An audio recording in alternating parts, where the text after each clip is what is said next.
Okay, today I want to talk about something that most people might see as completely obvious, but there's quite a few details to it. And that's actually shooting from a mat. Obviously prone shooting, and I'm talking about shooting from a bipod, but it actually involves shooting from a bag or shooting from rests and that type of thing as well. But it's actually in using a mat, laying down in outdoor conditions, laying down using the likes of a mat. What you can see here is quite a normal setup for me, which you'll see me in some circumstances using this setup, which you can see here.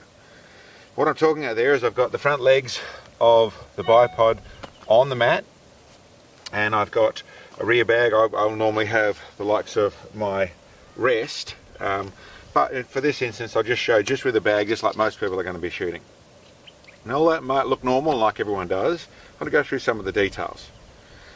Basically, bipod shooting, what you want in any of this sort of shooting is you want everything to not have spring in it. So it's actually sitting nice and stable, so that it's not bouncing, it's not sitting on stuff that's popping up and down. And as you can see, I can actually move the rifle backwards and forwards, and I'm getting no movement out of anything around it.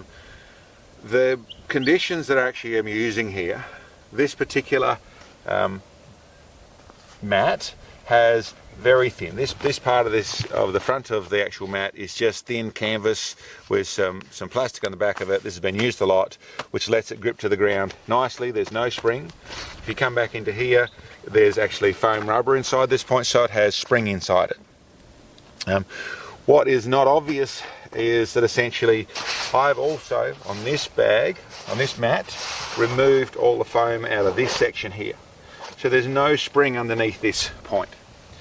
If I actually reposition this, put it over to here where there's normal foam in here, you'll see we've then, not much, but we've gained a little bit of spring out of the actual mat here.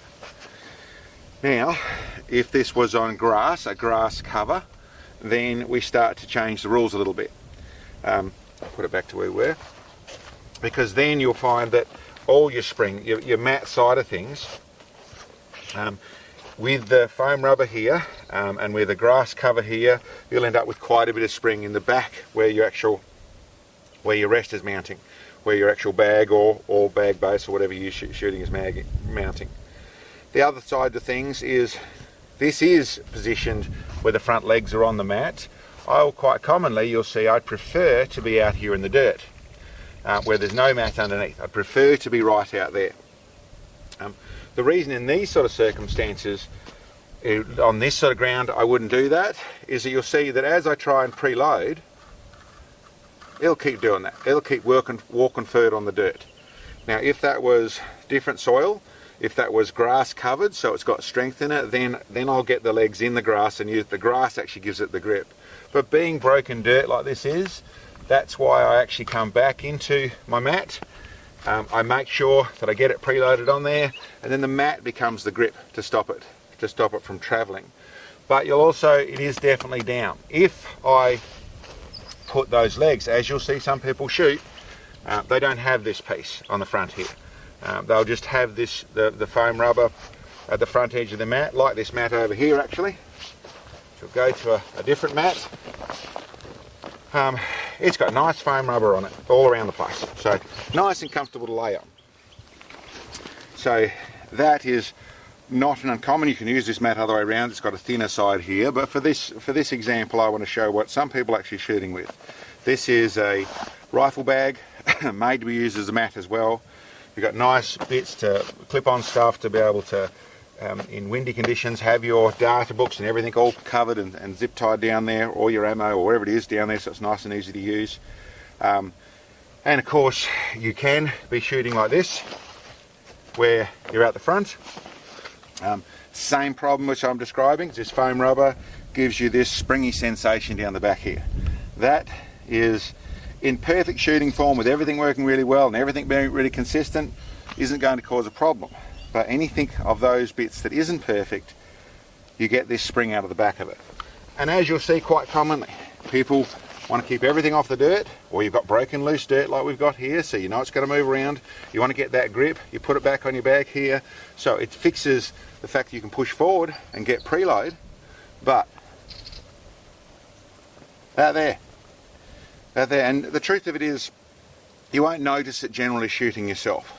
What you'll probably notice, if I was to set up and shoot here, and I could go through the experiment, but I'm not going to bother with it because I know the real result, is that essentially you would notice that your group is going to be larger. And whether it's an 1/8 group rifle and you're shooting 3/4 of an inch or half-inch group, or whether it's a half-inch rifle and you're shooting 1.5 inch group, it'll just simply be larger. And that's because this response, this bounce out of, this is a nice wide bipod, it's a nice solid pack bag, but because of the ground being this springy stuff, is that everything is moving around. So for a normal dirt conditions, well, this bag here, sorry, this mat here, it does have the other end that has less foam rubber, but there's still a little bit of it going on. This mat here, nicer mat. And I'm not in the, this is a ridgeline mat. I'm not in the world of trying to say any one mat is better than the other. That's not what this is about.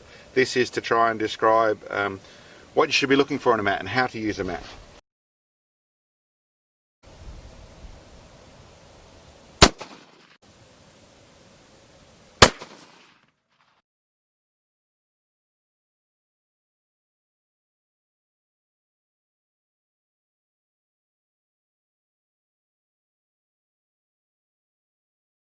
Anyway, listen, I hope that's some help some people. It is certainly, like I said, it may seem clear, it may just be a little thing you lay on to keep the dirt off yourself, but there's actually quite a bit going on with your mat, and getting it working for you, or getting another one that does work for you, an important detail on shooting better. Anyway, thanks for checking us out, guys, and I hope that's of some help.